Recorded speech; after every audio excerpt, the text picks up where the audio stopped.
У адным з вытворчых цехаў швейнай фабрыкі ўзнікла непрыемная сітуацыя. Паступіла скарга працаваць холадна. За выкананнем тэмпературнага рэжыму на працоўным месцы сочаць спецыялісты Цэнтра гігіены і эпідэміялогіі. Супрацоўнікі зрабілі замеры тэмпературы. Установлены незначительное отклонение от гигиенического норматива по температуре воздуха на рабочих местах в швейном цеху на 1-3 градуса. При норме 20 температура воздуха составляет от 17 до 19. На сегодняшний день определена температура 18,6-19,4 градуса. Фабрыка пачала сваю працу яшчэ ў 1961 годзе. Зараз у швейным цеху штодня працуюць каля 70 чалавек. Сярод іх і маладыя спецыялісты і старажылы вытворчасці. Мы даведаліся іх меркаванне наконт умоў працы. Кому так тепло сидеть. Мне, например, прохладно, поэтому я сижу так. То есть тут разные факторы.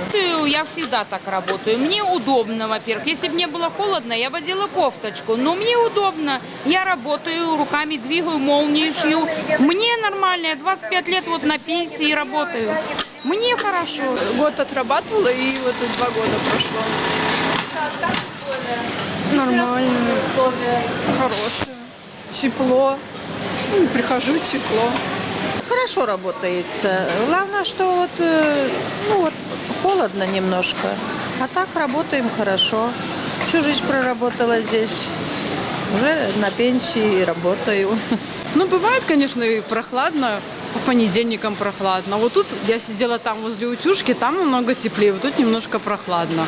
Па выніках праверкі кіраўніцтву прадпрыемства выдадзена прадпісанне аб ліквідацыі выяўленых парушэнняў. Цяпер трэба будзе аператыўна адрэагаваць і прыняць неабходныя меры для аднаўлення камфортнага тэмпературнага рэжыму. План дзеянняў кіраўніцтва складзены. Застаецца спадзявацца, што ў бліжэйшы час тэмпература ў цеху вернецца да нарматыўных паказчыкаў, а камфортныя умовы працы на швейнай фабрыцы стануць стандартам, а не прадметам скаргаў.